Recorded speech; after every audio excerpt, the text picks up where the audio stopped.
All right, Shalom. First and foremost, I want to give all honor and glory to Yahweh Bashem Al Shahwa Harakakodash. Double honors to apostles, great millstone, and salutations to elect what you ought to be. That's your brother Hawaii. Got a quick lesson for you Negroes, Latinos, Native American Indians, and Israelites who better shame and looking like heathens. You speak by witness that they're a child of Heavenly Father. In the name of Heavenly Father is Yahweh, who the world inly calls Jehovah, God of Yahweh. In the name of Heavenly Son is Yahweh Shai, who the world inly calls Jesus Christ, or Christos, or Yeshua. Quick lesson. Any other preachers come out, you already know this Holy Spirit is the Holy Spirit, whether you believe it or not. And I'm going to second Samuel, the 11th chapter and 12th chapter and stuff. I'm saying, if you ever seen Spider-Man or old one, I'm saying, not the movie and stuff, but the anime, the cartoon, and you got individual king named King Penny. I'm saying, Kingpin. And he was a big fat guy and stuff with a white suit. You know what I'm saying, with a pink blouse. You know what I'm saying, underneath or whatever, it's a shirt, whatever, right? And the thing is that he was they always knew that he did the crime and whatnot and stuff, but when they come down, well, no, they always knew that he would be the one to hire henchmen and stuff to commit crimes for him. You know what I'm saying? Right? So then when the police would come through, it'd be like, look, I ain't the one who did it. But the thing is that they knew that he was the one who set everything up and stuff for a crime to happen, right? So you got Israelites and heathens and stuff who think it's like they think that same way and stuff, and it's like, well, I'm wise doing this, I'm wise doing that, but really what they doing is that they lean onto their own conceits, as it says in Proverbs 3:5. It says, "Trust in the Lord and lean not to thy own understanding." In verse 6, it says, "Acknowledge the Lord in all thy ways." And the Lord's name is Yahweh and Yahweh Shai, right? So this is Second Samuel 11:1. It says, "And it came to pass after the year was expired, at the times when kings go forth to battle, that David sent Joab his servant and his servants with him, and all Israel, and they destroyed the children of Ammon. And Ammon are the so-called Japanese. It says, and besieged Rabbah, but David tarried still at Jerusalem. It says, and it came to pass in evening time that David arose from off his bed and walked upon the roof of the king's house. It says, and from the roof he saw a woman washing herself, and the woman was very beautiful to look upon. And David sent and inquired after the woman. It says, and one said, is not this Bathsheba, the daughter of Eliam? It says, the wife of Uriah the Hittite. Now, uh, Uriah was an Israelite and stuff, but the thing is that he was from the land of Hittim. You see, right? So this verse 4, it's like Hittite, right? Hittim, I think it's you know. So it says, verse 4, it says, and David sent messengers and took her, and she came in unto him, meaning they had sex, and he lay with her. It said, for she was purified from her uncleanness, and she returned unto her house. It says, and the woman conceived and sent and told David, and said, I am with child. Verse 6, it says, and David sent to Joab, saying, send me Uriah the Hittite. And Joab sent Uriah to David. It says, and when Uriah was come unto David, come unto him, David demanded of him how Joab did. It says, and how the people did, and how the war prospered. And David said unto Uriah, go down to thy house and wash thy feet. And Uriah departed out of the king's house. It says, and there followed him a mess of meat from the king. You know what I'm saying, presents. So it says, I think so. Yeah. So it says, verse 9, it says, but Uriah slept at the door of the king's house with all the servants of his lord, and went not down to his house. And when they had told David, saying, Uriah went not down unto his house, it says, David said unto Uriah, camest thou not from thy journey? Why then didst thou not go down unto thy house? Because what David was on was like, go back to your wife. You know what I'm saying? The war is over, and then you'll have sex with her again and stuff. But then when the baby came out and stuff, it wasn't gonna be his. It was gonna be David's. So what David was on some. You gonna take care of my child. You see, right? So this is And as you saw and stuff, it's like, and one said that is this not Bathsheba, the wife of Uriah? So it was known and stuff that she was taken. You know what I'm saying, right? So let's keep going. It says,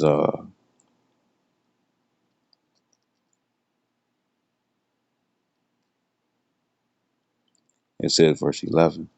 It says, and Uriah said unto David, the ark and Israel and Judah abide in tents, and my lord Joab and the servants of my lord are encamped in the open fields. Shall I then go into my house? So pretty much Uriah was like, look, the battle's still going. You know what I'm saying? I'm not finna go back to my woman and stuff and chill with her and stuff while y'all are still out there fighting. You see, and that's also another reason why they love King David, because King David would come out there in the field. He wasn't one of those generals where he sat back somewhere else.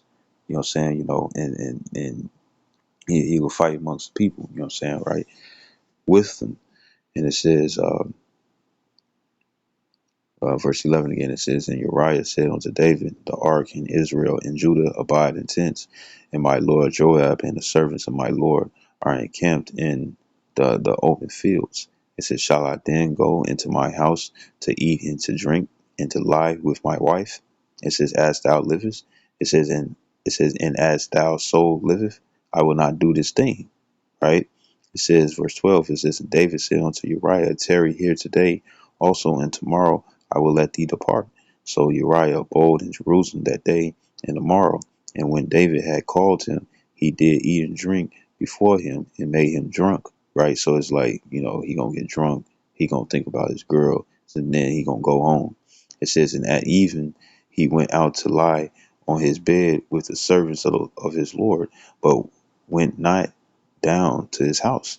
It says, and it came to, cause look, he was gonna get drunk. He gonna be, hey baby, let me slide up in there and stuff. Oh baby, I missed you and stuff. I'm glad that you're still alive. You know what I'm saying? And then next he would have popped her and stuff the whole time. Guess what? She's pregnant already. But he wouldn't have known. So then when the baby would have came, guess what? He would have thought it was his. You see? So it says, and that evening he went out to lie on his bed with the servants of the Lord, but went not down to his house. It says, and it came to pass in the morning that David wrote a letter to Joab and sent it by the hand of Uriah. It says, and he wrote in the letter, saying, set ye Uriah in the forefront of the hottest battle, and retire ye from him. It says that he may be smitten and die. You know what I'm saying? Because look, it was like, damn, all my other plans and stuff are not working and stuff, you know what I'm saying? So it was like, now if he get put to death and stuff, I'll be justified and stuff, and I'll be good. But this was a wicked deed. You know what I'm saying? Because guess what? King David already committed adultery. You see? So it says, and now he's going to commit murder. So it's verse 16. It says, and it came to pass when Joab observed the city that he assigned Uriah unto a place where he knew that valiant men were. And I believe valiant men mean like brave. It's the word chayal. And it says valor,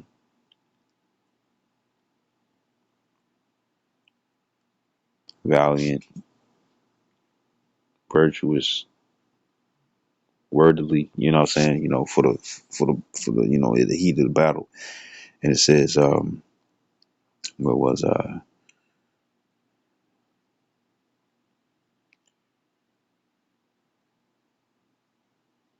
it said verse 17, and the men of the city went out and fought with Joab. It says, and therefore there fell some of the people of the servants of David, and Uriah the Hittite died also. It says, then Joab sent and told David all the things concerning the war, and charged the messengers, saying, when thou hast made an end of telling the matters of the war unto the king, it says in verse 20, I'm right here. It says, and if so be that the king's wrath arise, and he say unto thee, wherefore approach ye so nigh unto the city when ye did fight? It says, knew ye not that they would shoot from the wall? It says, who smote Abimelech the son of Jerubbesheth? It says, did not a woman cast a piece of millstone upon him from the wall? And it says that he did in the best. It says, why went ye nigh the wall? Then say thou, thy servant Uriah the Hittite is dead also. Verse 22, it says, so the messenger went and came and shewed David all that Joab had sent him for. It says, and the messenger said unto David, surely the men prevailed against us, and came out unto us into the field, and we were upon them, even unto the entering of the gate. It says, and the shooters shot from off the wall upon thy servants, so they had higher ground. It says, and some of the king's servants be dead, and thy servant Uriah the Hittite is dead also. And this is what King David planned for, you see. He sent them out there on purpose, right? Verse 25, it says, then David said unto the messenger, thus shalt thou say unto Joab, let not this thing displease thee, for the sword devour one as well as another. So he knew he was wrong. King David knew he was wrong. I'm saying, because he set a man up and stuff to be dead, which a lot of Jakes, a lot of Israelites, and a lot of heathens and stuff do to this day. Whether they men, women, and children. It says, make thy battle more strong against the city and overthrow it. It says, encourage thou him. And when the wife of Uriah had heard that Uriah, her husband, was dead, right? Because she was a husband and stuff of Uriah. She wasn't the husband of David. I mean, she was the wife of Uriah the Hittite. She wasn't the wife of King David. You see, it says she mourned for her husband. So that shows that King David committed adultery. It was adultery, a man having sex with another man. You know what I'm saying? A man having sex like it. You slip in tongue and stuff, but not you slip in the speech, but not in heart. Uh, uh, uh, Adultery is a man to have sex with another woman, to have sex with a woman and stuff that's taken already by another man, and for a woman and stuff is a woman who have sex with other men when she know that she got a man already. You see, so even Bathsheba and stuff was guilty and stuff because she was supposed to be like, nah, I got a man already and stuff. But now, since the king was calling her, she like, what do you want and stuff, you know what I'm saying? So she thought, like most women and stuff, what do they do? You got certain females, what they do is that say if a man say they got they man making money and whatnot and stuff, but then if it's another dude and stuff that make more money, now not all females are like this and stuff, but there's been seen or reported and stuff where women are like that, and it's like, baby, I did it for you, and stuff, and really she was just taking the opportunity and stuff because it was granted than what her man already provides. You see, right? So this is once again, I said not all women are like that and stuff. So don't put your feet and shoes and stuff, you know what I'm saying, you claiming that you can't wear. And what I mean by claiming not to wear and stuff, meaning that you're not one of the ones and stuff who've done such things, you see. Because other than that, the shoe would be able to fit. Right. So this is verse 26. Verse 25 again, it says, then David said unto the messenger, thus shalt thou say unto Joab, let not this thing displease thee, for the sword devoureth one well as another. Make thy battle more strong against the city, and overthrow it, and encourage thou him.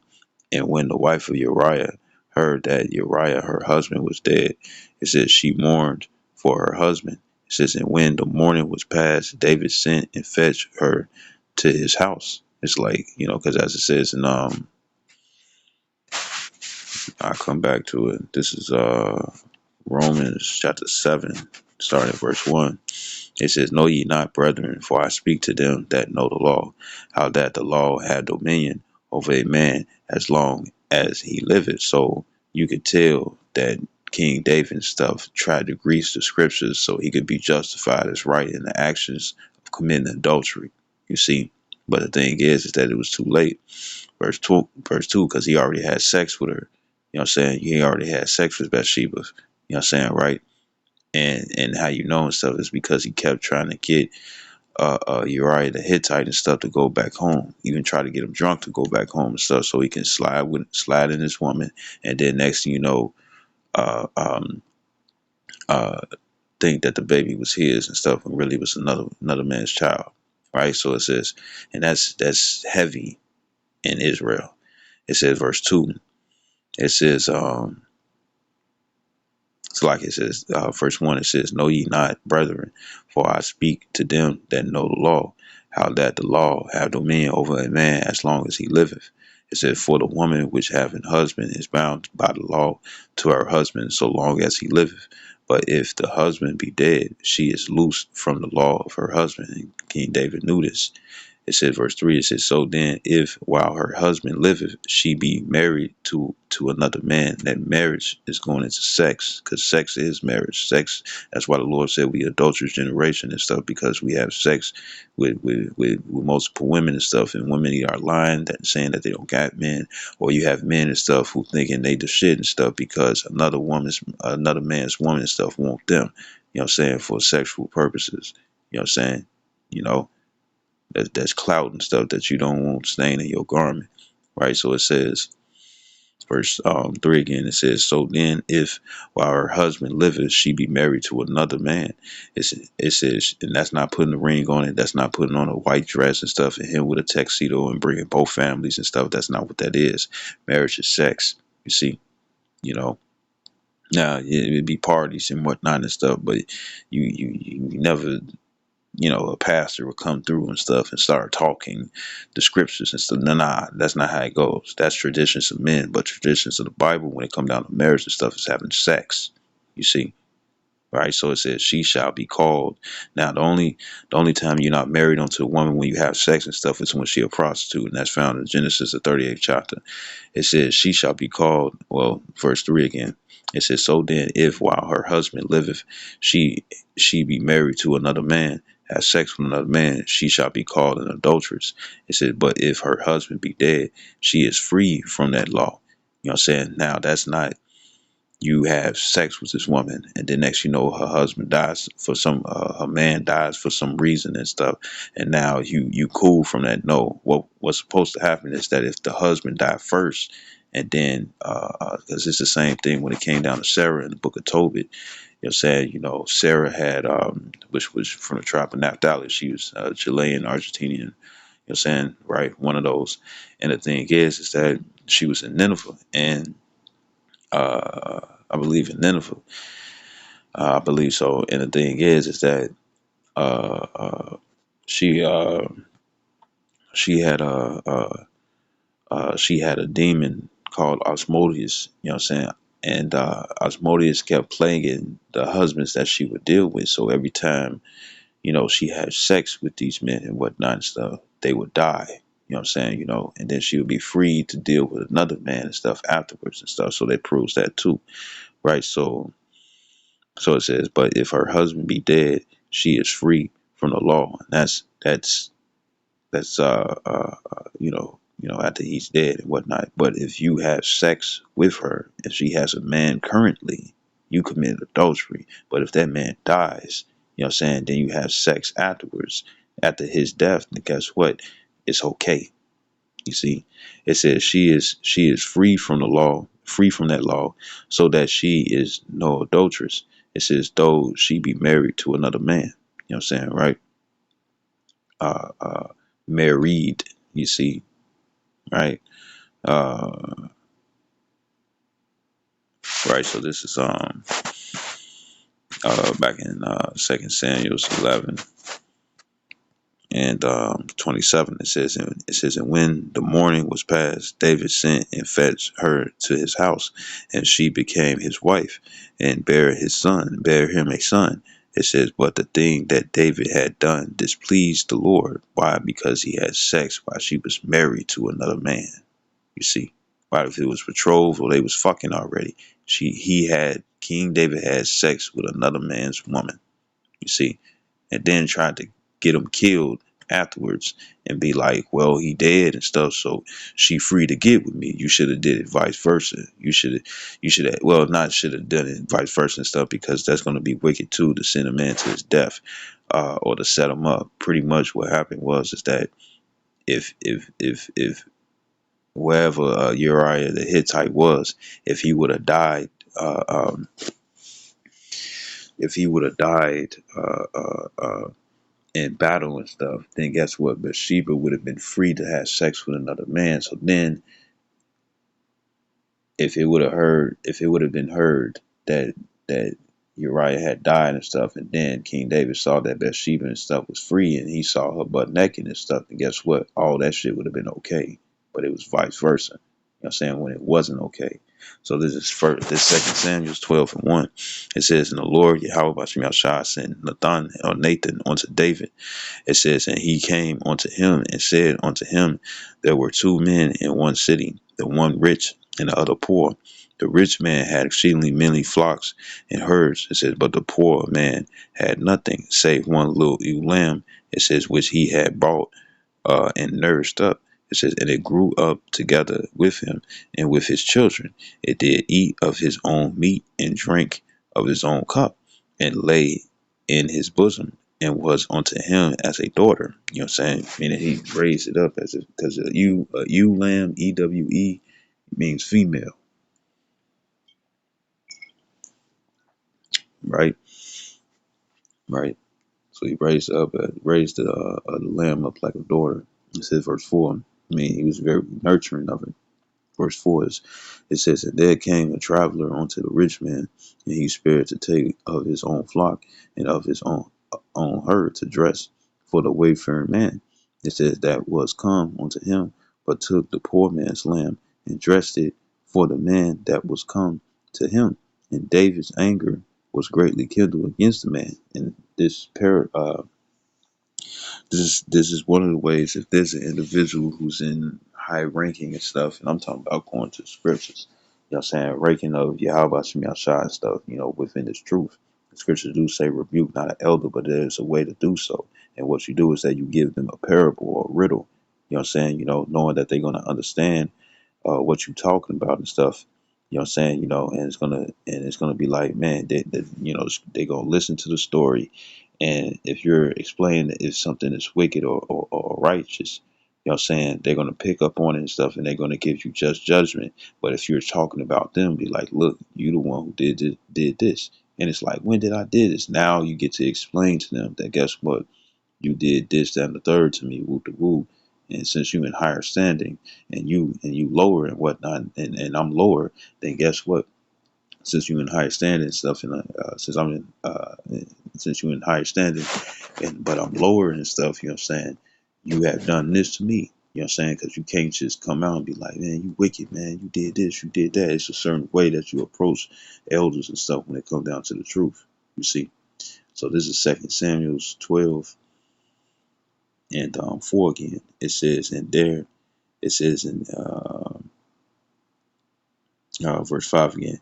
It says, "And David's anger was greatly kindled against the man because that was unfair." It's like, look, if you got all this money, if you got these riches and stuff, when it comes down to the herds that you got, because that was money, land, herds, you know what I'm saying, crops, so on and so forth, right?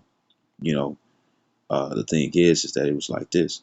If if uh, uh if you had all this and stuff, and you had a traveler that came through and stuff to visit you, and you want to prepare a dinner for them and whatnot and stuff, why you ain't take one of your own lambs since you got so many? Why would you take this one man's lamb?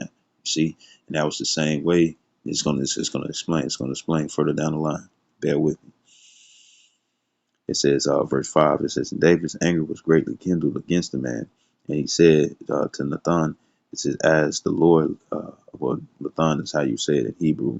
It's Nathan. It says, "As the Lord liveth, the man that have done this thing shall surely die." It says, "And he shall restore the lamb fourfold, because he did this thing, and because he had no pity." It says, "And Nathan said to David, Thou art that man." It says, Thus saith the Lord, Yahweh power of Israel, I anointed thee king over Israel, and I delivered thee out of the hand of Saul. It says, "And I gave thee thy master's house and thy master's wives into thy bosom." And it was the righteous way and stuff, because King Saul and stuff had died, so those women was able to be uh, uh, uh, those women was able to have sex again, you know what I'm saying, the righteous way, or to be married onto another man, you see, right? It says, "And gave thee the house of Israel and of Judah." So yeah, southern and northern kingdom stuff underneath him. You can find that in Chronicles, the 12th chapter. It says, "And if that had been too little, I would moreover have given unto thee such and such things. Wherefore hast thou despised the commandment of the Lord to do evil in his sight? It says, thou hast killed Uriah the Hittite with the sword. But look, King David ain't take his own sword and stuff and thrust it through. That's like a individual and stuff be like, I ain't the one who shot him. I ain't shoot him. You know what I'm saying? I ain't touch him. I ain't do this. I ain't do that. But look what happened though. It says, and has taken his wife to be thy wife, and has slain him with the sword of the children of Ammon. So even though the Moabites, I mean, no, even though the Ammonites was the so-called Japanese during that time, the thing is that, well, even till this day, but the thing is that it says that he slain them by the sword of Ammon, but those were the ones and stuff that they was in battle with, right? You know what I'm saying? To conquer Rabbah. The thing is this: King David set him up to die. You see, now Jake do this. You know what I'm saying? Romans 15:4, things are written aforetime was written for our learning and stuff. And then when you learn certain these things and stuff, it's like, you know what? It ain't nothing new underneath the sun and stuff, because a lot of you all do that shit. You know what I'm saying? Right? So,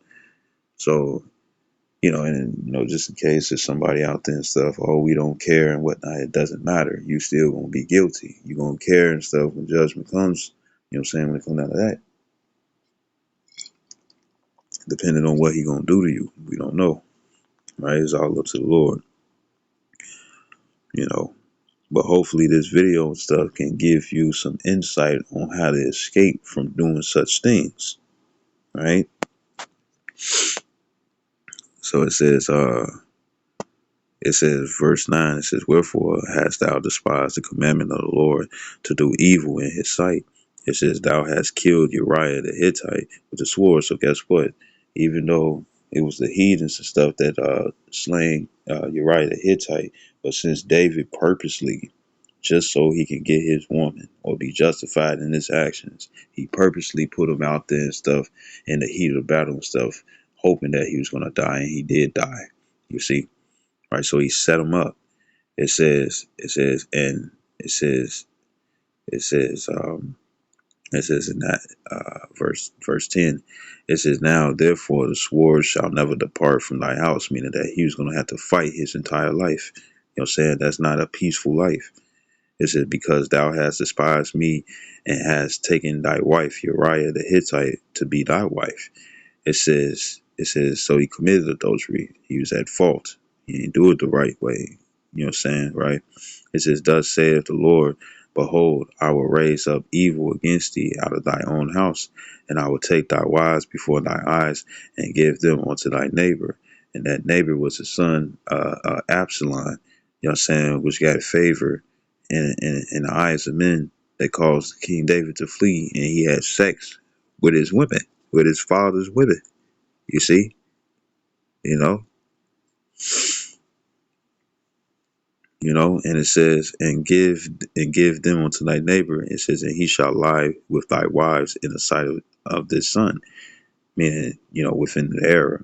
Verse 12, for thou didst it secretly. See, he did it in secret. So King David knew what he was doing. He was going off on purpose. You know what I'm saying, right? It says, but I will do this thing before all Israel and before the sun. And David said unto Nathan, it says on Nathan, it says, I have sinned against the Lord. It says, and Nathan said unto David, the Lord also have put away thy sin, thou shalt not die. So he received mercy. It's like you ain't gonna die and stuff, but guess what? All your life you're gonna have to fight. You're gonna always have to be in battle. You know what I'm saying? That's worse than death. Because if you die, if you die and stuff, you don't have to worry about shit no more. You know what I'm saying? You at peace. You know what I'm saying? Both the righteous and the wicked is at peace, as it says in the book of Job. But then for King David, it's like, look, I'm gonna forgive you. You know what I'm saying? But guess what? You're gonna always be at war. So you weren't gonna be able to sit at peace like your son is when it comes down to the 40 years that King Solomon had did, which was also Yahushua in one of his incarnations. Right? So it says,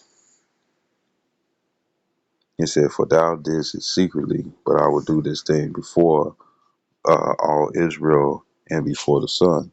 It says, and David said unto Nathan, I have sinned against the Lord Yahweh. It says, and Nathan said unto David, the Lord Yahweh Bashim shall also have put away thy sin, thou shalt not die. Howbeit, how so? It said, because by this deed thou hast given great occasion to the enemies of the Lord to blaspheme. It says, the child also that is born unto thee shall surely die. And that's verse 15. It says, and the son departed unto his house. It says, and the Lord struck the child that Uriah's wife bore unto David.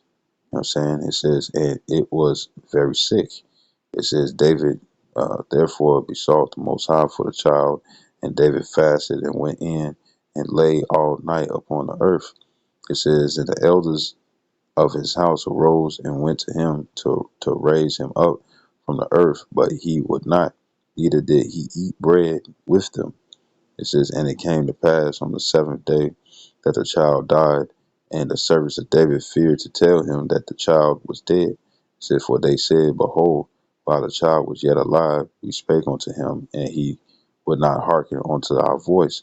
How will he then vex himself if we tell him that the child is dead? But when David saw that his servants whispered, David perceived that the child was dead. Therefore David said unto his servants, is the child dead? And they said, he is dead. Verse 20, it says, then David arose from the earth and washed and anointed himself. You know what I'm saying? You take oil, you put it on the crown of your head and stuff, rub it in, let it drip, whatever you want to do. It says, and it says, and change, and the anointing prayer too, if you know it, that's Numbers the 6th chapter, the last 4 verses. It says, and change his apparel and came into the house of the Lord and worshiped. It says, then he came to his own house, and when he inquired, they set bread before him, and he did eat. Then said his servants unto him, what thing is this that thou hast done? So it's like the child died. The child died and stuff because you did something. You know what I'm saying? And well, I'll say this. Um, the Lord can take away your children just to punish you and stuff because of how much affinity that you have for them. You know what I'm saying? But, uh, uh, uh, well, moreover, uh, uh, also, it's going to be because that child that did something wicked. And that's shown in John, the ninth chapter, 1 through 3. You see? Because going back to no, not going back. I'm thinking about a previous sit down when they come down to uh um Second Ezra 7 and 56 and stuff. Right, bear with me.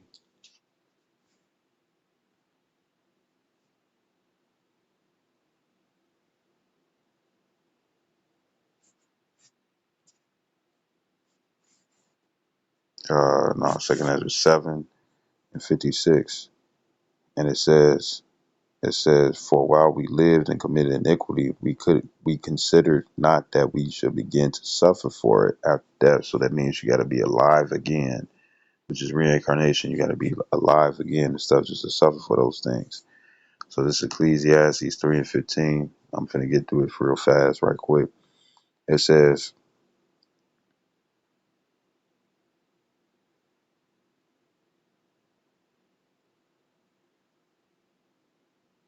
this is Ecclesiastes 3:14.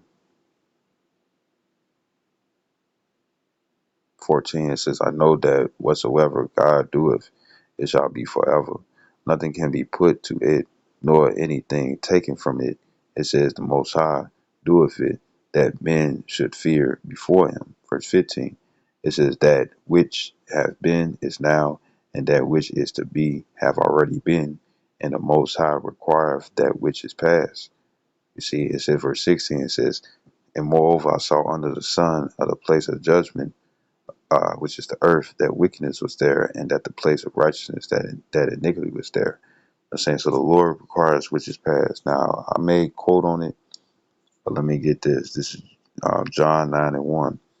It says, and Yahushua passed by and saw a man which was blind from his birth, and that he couldn't see. But that's a judgment.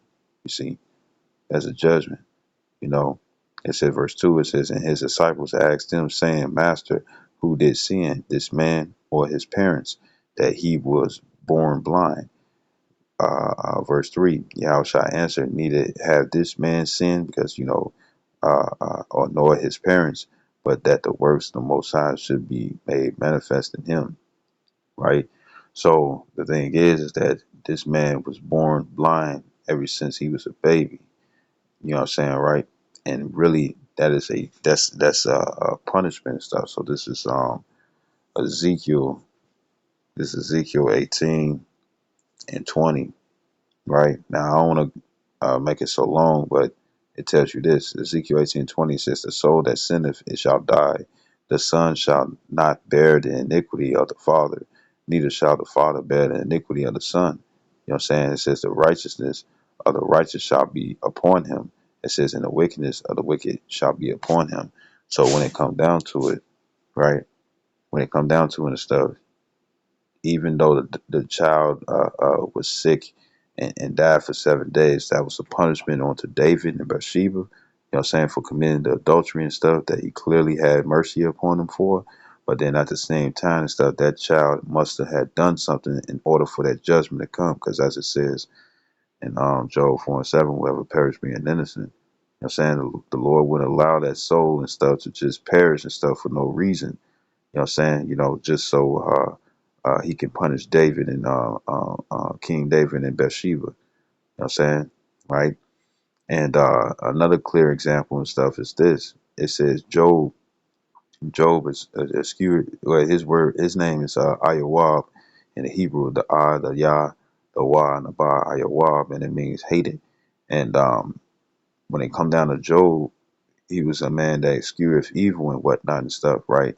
But then when it came down to his children and stuff being slain, it was because he tried to, for first and foremost, he kind of perceived it and stuff because of his riches.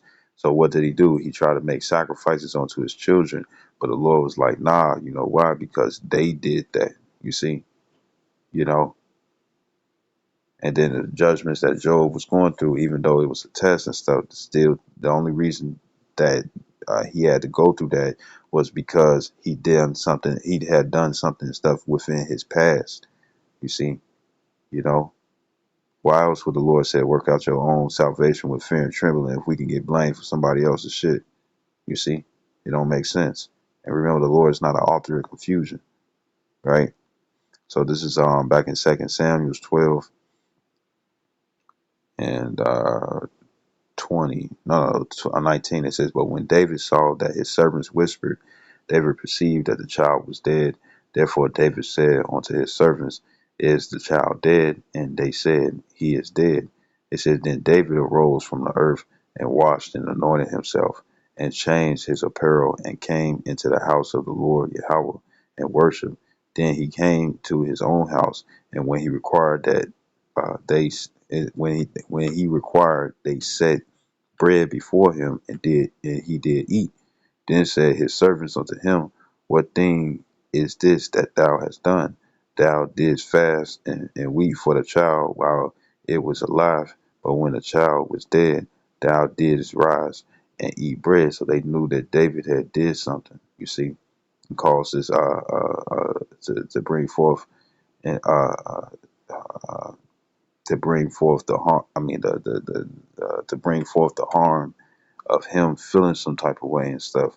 You know what I'm saying? For the fact that the child was sick and dead, and then died 7 days after. Right. So verse 22, it says, but he said, while the child was yet alive, I fasted and wept, and he was seeking for appeasement of the Lord's wrath. That's why he did it. It says, for I said, who can tell whether the Most High Yahweh will be gracious to me that the child may live. You see, it says, but now he is dead, wherefore shall I fast? Can I bring him back again? I shall go to him, but he shall not return to me. You know what I'm saying? So it's like, look, I can go to the grave, I can go to the child's body while it's still there and stuff, but at the same time, he ain't gonna come to me. You know what I'm saying? And pretty much that was the Lord giving the answer and stuff. Like, nah, I'm not finna save the child. You did wrong. You see, you did wrong and whatnot and stuff. You killed the man. You murdered the man. You know what I'm saying? You set him up so he can be murdered. And then on top of that, you took his woman. You know what I'm saying? When you knew that you belonged to another man and stuff, then you try to justify yourself. No. You know what I'm saying? So it says, verse 24, it says, and David comforted Bathsheba, his wife. It says, and went in unto her and lay with her, meaning have sex. It says, she bare a son, and he called his name Solomon, which that was Yahweh. It says, and the Lord loved him. It says, and he sent by the hand of Nathan the prophet, or Nathan the prophet. It says, and he called his name Jedediah. It said, because of the Lord, it says, and Joab fought against Rabbah and the children of Ammon and took the royal city. And Joab sent messages to David and said, I have fought against Rabbah and have taken the cities of waters. It says, now therefore gather the rest of the people together and camp against the city and take it. It says, lest, meaning that not I take the city and it be called after my name. And David gathered all the people together and went to Rabbah and fought against it and took it. It says, and he took their king's crown from off his head. It says, the weight whereof was a talent of gold with the precious stones, and it was set on David's head. And this was a heavy ass crown. It says, and he brought forth the spoil of the city in a great abundance. It says, and he brought forth the people that were therein and put them on the saws. It says, and on the harrows of iron. I think those are yokes of iron. No, it says axe. It says, it